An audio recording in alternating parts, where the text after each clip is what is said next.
തലസ്ഥാനം പിടിച്ചാൽ കേരളം ഭരിക്കാം എന്നൊരു കീഴ്വഴക്കം തന്നെയുണ്ട് കേരള നിയമസഭാ ചരിത്രത്തിന്. അതായത് തിരുവനന്തപുരം ജില്ലയിൽ ഭൂരിപക്ഷം നേടുന്ന മുന്നണി ഏതാണോ കേരളത്തിലും അവർ തന്നെയായിരിക്കും ഒന്നാം സ്ഥാനത്തെത്തുക. 2021 നിയമസഭാ തെരഞ്ഞെടുപ്പിൽ 140-ൽ 99 സീറ്റുകൾ നേടി LDF അധികാരം നിലനിർത്തിയ തെരഞ്ഞെടുപ്പിൽ തലസ്ഥാനത്തെ 14-ൽ 13 മണ്ഡലങ്ങളും ഇടതുമുന്നണി തന്നെയാണ് പിടിച്ചത്. മെയ് 4-ന് കേരളം വിധി എഴുതുന്നത് എങ്ങനെ എന്നറിയാൻ നാം കാത്തിരിക്കുമ്പോൾ തിരുവനന്തപുരത്തെ ഫലങ്ങൾ എങ്ങനെ വരുമെന്ന് നമുക്കൊന്ന് പരിശോധിക്കാം. കണക്കുകൾ പരിശോധിക്കുമ്പോൾ UDF ശക്തമായ ഒരു തിരിച്ചുവരവ് നടത്തുമെന്നാണ് കണക്കുകൂട്ടൽ. 5 സീറ്റുകൾ അവർ ഉറപ്പിക്കുമ്പോൾ 8 സീറ്റുകൾ വരെ ഐക്യജനാധിപത്യ മുന്നണി നേടുമെന്നാണ് കരുതുന്നത്. കഴിഞ്ഞ തിരഞ്ഞെടുപ്പിൽ കോവളം മണ്ഡലത്തിൽ നിന്ന് M. വിൻസെന്റ് മാത്രമാണ് തിരുവനന്തപുരത്ത് നിന്ന് നിയമസഭയിലേക്ക് എത്തിയത്. ഇത്തവണ നേരത്തെ പറഞ്ഞതുപോലെ 8 സീറ്റുകൾ വിജയിച്ച് കയറാമെന്ന് UDF ഉറപ്പിക്കുമ്പോൾ അതിലൊന്ന് തിരുവനന്തപുരം സെൻട്രലാണ്. CMBയിലെ CP ജോണാണ് അവിടുത്തെ സ്ഥാനാർത്ഥി. എതിരാളിയായ LDFിലെ സുധീർ കരമനയേക്കാൾ എന്തുകൊണ്ടും തിരുവനന്തപുരത്തെ രാഷ്ട്രീയ വഴികളിൽ CP ജോണിന് കൃത്യമായ സ്വാധീനമുണ്ടാകുമെന്ന കാര്യത്തിൽ സംശയമില്ല. LDF സ്ഥാനാർത്ഥിത്വ പ്രഖ്യാപനം വൈകിയതും UDFിന് ഗുണകരമായി വരുമെന്നാണ് വിലയിരുത്തപ്പെടുന്നത്. ജനാധിപത്യ കേരള കോൺഗ്രസിലെ ആന്റണി രാജു നിലവിൽ പ്രതിദാനം ചെയ്യുന്ന മണ്ഡലമെന്ന നിലയ്ക്ക് സീറ്റ് കൈമാറേണ്ടി വന്നതിൽ അവർക്കുള്ള അതൃപ്തിയൊക്കെ സുധീർ കരമനയുടെ വിജയത്തിന് തിരിച്ചടിയാകും.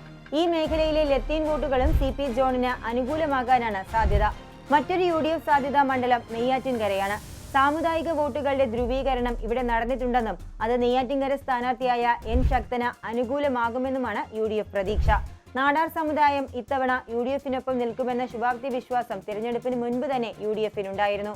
ആ വിലയിരുത്തൽ ശരിയായി വന്നാൽ നാടാർ വോട്ടുകളുടെ ഏകീകരണം കൊണ്ട് നെയ്യാറ്റിൻകരയ്ക്ക് പുറമെ അരുവിക്കര, കാട്ടാക്കട എന്നീ മണ്ഡലങ്ങളിലും UDF മുന്നിട്ട് നിൽക്കും. അങ്ങനെയെങ്കിൽ അരുവിക്കരയിൽ VS ശിവകുമാറും കാട്ടാക്കടയിൽ MR ബൈജുവും ജയിച്ചു കയറും. UDF പ്രതീക്ഷ വയ്ക്കുന്ന അടുത്ത മണ്ഡലം ചിറയൻകീഴാണ്. രമ്യ ഹരിദാസ് ഇക്കുറി നിയമസഭയിലേക്ക് എത്താൻ ചിറയൻകീഴ് കാരണമാകുമെന്നാണ് പ്രതീക്ഷ. വട്ടിയൂർക്കാവിലും UDF സ്ഥാനാർത്ഥി K. മുരളീധരന് തന്നെയാണ് മുൻതൂക്കമുള്ളത്. മണ്ഡലത്തിൽ ശക്തമായ ത്രികോണ മത്സരമായിരുന്നെങ്കിലും BJP വോട്ടുകൾ ആ ശ്രീലേഖയ്ക്ക് സമാഹരിക്കാൻ കഴിഞ്ഞിട്ടില്ല എന്നും അത് ഗുണമായി ഭവിക്കുക മുരളീധരന് തന്നെയാകുമെന്നാണ് പ്രതീക്ഷ. നിയമത്തെ കാര്യമെടുത്താൽ നിലവിലെ പിണറായി മന്ത്രിസഭയോടുള്ള ഭരണവിരുദ്ധ തരംഗം V. ശിവൻകുട്ടിയുടെ വിജയ പ്രതീക്ഷകൾക്ക് മങ്ങലേൽപ്പിക്കാൻ നല്ല സാധ്യതയുണ്ട്.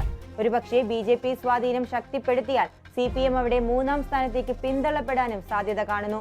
ഈ തെരഞ്ഞെടുപ്പിൽ സമുദായങ്ങളുടെ ചായ്വ് തങ്ങൾക്ക് ഗുണമാകുന്ന പ്രതീക്ഷ UDF പുലർത്തുന്നുണ്ട്. ഭൂരിപക്ഷ സമുദായങ്ങളുടെ BJP വിരുദ്ധ വോട്ടുകളും ന്യൂനപക്ഷ സമുദായങ്ങളുടെ വോട്ടുകളും അവർ പ്രതീക്ഷിക്കുന്നുമുണ്ട്. നിർണായകമായ CSI വോട്ടുകളും UDFിന് അനുകൂലമായി വന്നുവെന്നാണ് അവരുടെ നിഗമനം.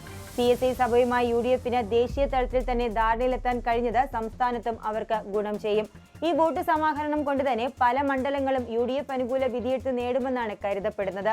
ത്രികോണ മത്സരങ്ങൾ നടന്ന തിരുവനന്തപുരത്തെ പല മണ്ഡലങ്ങളിലും BJP നേടുന്നതും അവരിൽ നിന്ന് ചോരുന്നതുമായ വോട്ടുകൾ ഇലക്ഷൻ ഫലത്തെ സ്വാധീനിക്കും. കോവളം നിലനിർത്തുന്നതിനോടൊപ്പം നെയ്യാറ്റിൻകര, തിരുവനന്തപുരം സെൻട്രൽ, കാട്ടാക്കട, അരുവിക്കര, ചിറയൻകീഴ്, വട്ടിയൂർക്കാവ്, നേമം എന്നീ മണ്ഡലങ്ങളും തങ്ങൾ പിടിക്കുമെന്നാണ് UDF ക്യാമ്പിലെ വിശ്വാസം. BJP തിരുവനന്തപുരം നഗരസഭ പിടിച്ച ആത്മവിശ്വാസം തലസ്ഥാനത്ത് അവർക്കൊരു മുന്നേറ്റം ഉണ്ടാക്കുമെന്നവർ പ്രതീക്ഷ വയ്ക്കുന്നുണ്ടെങ്കിലും തദ്ദേശ തെരഞ്ഞെടുപ്പ് കാലത്തെ ചിത്രമല്ല നിയമസഭാ പോരാട്ടത്തിൽ ഉണ്ടാകുക എന്നത് ഉറപ്പാണ്. ഇത്തവണ LDF NDA മുന്നണികളെ പിന്തള്ളി വ്യക്തമായ ഭൂരിപക്ഷം തിരുവനന്തപുരം ജില്ലയിൽ UDF നേടും. കഴിഞ്ഞ തിരഞ്ഞെടുപ്പിൽ തെക്കൻ കേരളത്തിലുണ്ടായ സീറ്റുകളുടെ കുറവ് ഇത്തവണ മറികടക്കുമെന്ന് തന്നെയാണ് UDFിന്റെ ആത്മവിശ്വാസം.